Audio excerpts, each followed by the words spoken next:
కుమ్రంభీం ఆసిఫాబాద్ జిల్లా దిందా గ్రామ పోడు రైతుల అక్రమ అరెస్టులను అడ్డుకున్న బీఆర్ఎస్ ప్రధాన కార్యదర్శి ఆర్ఎస్ ప్రవీణ్ కుమార్ ఇతర నాయకులను అరెస్ట్ చేయడాన్ని ఓయూ విద్యార్థులు తీవ్రంగా ఖండించారు. అరెస్టును నిరసిస్తూ విద్యార్థి నాయకుడు అలెగ్జాండర్ ఆధ్వర్యంలో ఓయూ ఆర్ట్స్ కళాశాల వద్ద సీఎం రేవంత్ రెడ్డి దిష్టిబొమ్మను దహనం చేశారు. ఈ నేపథ్యంలో పోలీసులకు విద్యార్థులకు మధ్య తీవ్ర ఘర్షణ ఏర్పడింది. పోడు భూములకు పట్టాలు ఇవ్వాలంటూ రోడ్డెక్కిన రైతన్నలకు మద్దతు తెలపడమే బీఆర్ఎస్ నాయకులు చేసిన తప్ప అని ప్రశ్నించారు. అక్రమంగా అరెస్ట్ చేసిన ప్రవీణ్ కుమార్ సహా బీఆర్ఎస్ నాయకులను వెంటనే విడుదల చేయాలని ప్రభుత్వాన్ని డిమాండ్ చేశారు. రోజు doctor RS Praveen Kumar sir Sirpur నియోజకవర్గంలో దిందా కౌటాల మండలం దిందా గ్రామంలో పోడు రైతులు 400 కిలోమీటర్ల దూరం నుంచి పాదయాత్రగా వస్తున్నారు. రేవంత్ రెడ్డి కాంగ్రెస్ ప్రభుత్వం చేస్తున్న మోసాల మీద మొత్తం పాదయాత్రగా వస్తుంటే వారికి సపోర్టింగ్ గా doctor RS Praveen Kumar sir BRS రాష్ట్ర ప్రధాన కార్యదర్శి గారు వాళ్ళ సపోర్టింగ్ గా ఉంటే అక్రమంగా కాంగ్రెస్ ప్రభుత్వం అరెస్ట్ చేసి కౌటాల మండలంలో ఉన్న పోలీస్ స్టేషన్ లో నిర్బంధించడం జరిగింది.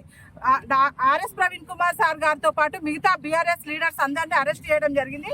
దానికి నిరసనగా మేము అందరం ఇక్కడ గ్యాదర్ అయ్యి నిరసన కార్యక్రమం చేపట్టినాం ఓయూ ఆర్ట్స్ కాలేజ్ లో.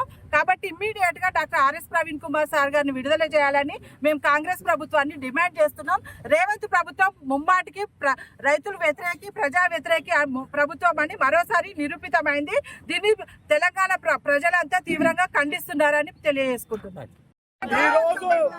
ప్రజల పక్షాన లేకుండా ఏమైతే నువ్వు ఈ ప్రభుత్వాన్ని రాబట్టేందుకు మోసం చేసి ప్రభుత్వంలో ఉండి ఈ రోజు 420 గ్యారెంటీలు అమలు పరచకుండా ఈ రోజు రైతుల కోసం ప్రవీణ్ కుమార్ గారు సమస్యల మీద పోరాటం చేస్తే ఈ రోజు అక్రమంగా ప్రవీణ్ కుమార్ గారిని అరెస్ట్ చేసావా?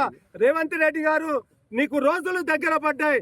ఈ రోజు గత ప్రభుత్వం కేసీఆర్ గారు ఎన్నో అభివృద్ధి కార్యక్రమాలు చేస్తే రైతులకు సంక్షేమ పథకాలు కార్యక్రమాలు చేస్తే ఈ రోజు రైతులను మరి ఏదైతే మీరు వాళ్ళ సమస్యలను తీర్చకుండా ఈ ప్రభుత్వంలో వచ్చి నువ్వు దోపిడీ పాలన చేస్తా ఉన్నావు.